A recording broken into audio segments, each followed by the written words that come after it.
दोस्तों, क्या आप जानते हैं आखिर शाकाहारी जानवर बड़े होने पर भी शिकारियों से क्यों भागते हैं?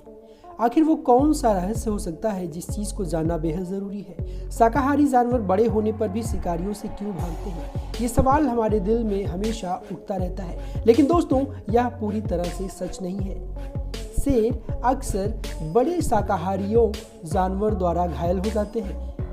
यूट्यूब पर जंगली जानवरों के साथ हाथियों द्वारा शेरों के घायल किए जाने के वीडियो भी भरे पड़े हैं। उदाहरण के लिए इस हाथी मां को अपने नवजात शावक पर हमला करने की कोशिश करने वाला शेर को क्या किया?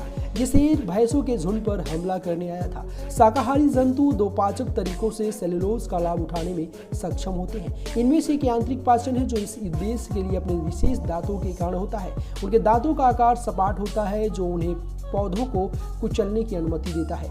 दूसरा तरीका आपकी पाचन तंत्र को आबाद करने वाले सूक्ष्मजीवों की गतिविधि पर आधारित है। ये सूक्ष्मजीव विभिन्न किण्वन के माध्यम से सेलुलोज के परिवर्तन के लिए जिम्मेदार है। इस प्रक्रिया में ग्लूकोज एक महत्वपूर्ण भूमिका निभाता है।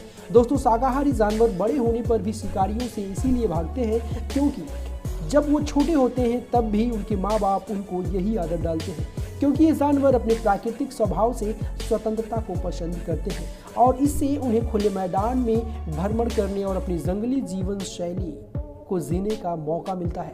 इसके अलावा बड़े शाकाहारी जानवर अक्सर अपनी आकांक्षाओं और आवश्यकताओं के लिए दूसरे जंगली जीवों से संघर्ष करते हैं, जो इनके सुरक्षित घर के बाहर भी हो सकते हैं। ये संघर्ष शाकाहारी जानवरों के लिए जीवन की संजीवनी होता है और इससे वे अपनी सामर्थ्य और स्थायित्व को बनाए रखते हैं। शिकारियों के साथ संघर्ष करना या उनके शिकार के बनने का खतरा शाकाहारी जानवरों के लिए एक जीवन संयम बन जाता है।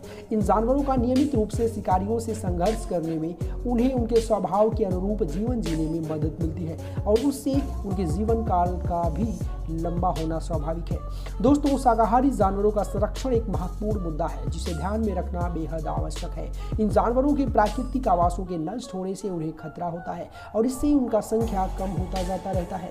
इसीलिए हमें इन जानवरों के लिए संरक्षण कार्यक्रम चलाने की जरूरत है। इसके लिए हमें शिकारियों की खोज और उनकी गिरफ्तारी करने वाले अधिकांश कार्रवाइयों को नियंत्रित करना चाहिए। इसके साथ साथ हमें जंगली जीवन के साथ सुरक्षित विकास के लिए प्रतिबद्ध होना चाहिए। इसमें जंगली जीवन के लिए नए आवास निर्मित करने, जंगलों की वृद्धि करने और प्रकृति की संरक्षण के लिए संबंधित संगठनों को समर्थन देना शामिल है। इन सभी कदमों का संपादन शाकाहारी जानवरों को सुरक्षित रखने में मदद कर सकता है और इससे इन जानवरों के अधिक से अधिक संख्या को सुनिश्चित किया जा सकता है। इससे हम अपने प्राकृतिक संसाधनों की संरक्षा करते हुए एक लंबा जीवन यापन कर सकते हैं और आप अपने बच्चों के लिए बहुत कुछ सारी चीजें छोड़ सकते हैं। निवेदन करते हैं, जानकारी अच्छी लगी इस तरीके की इंटरेस्टिंग फैक्ट देखने के लिए चैनल को जरूर सब्सक्राइब कीजिए। धन्यवाद दोस्तों।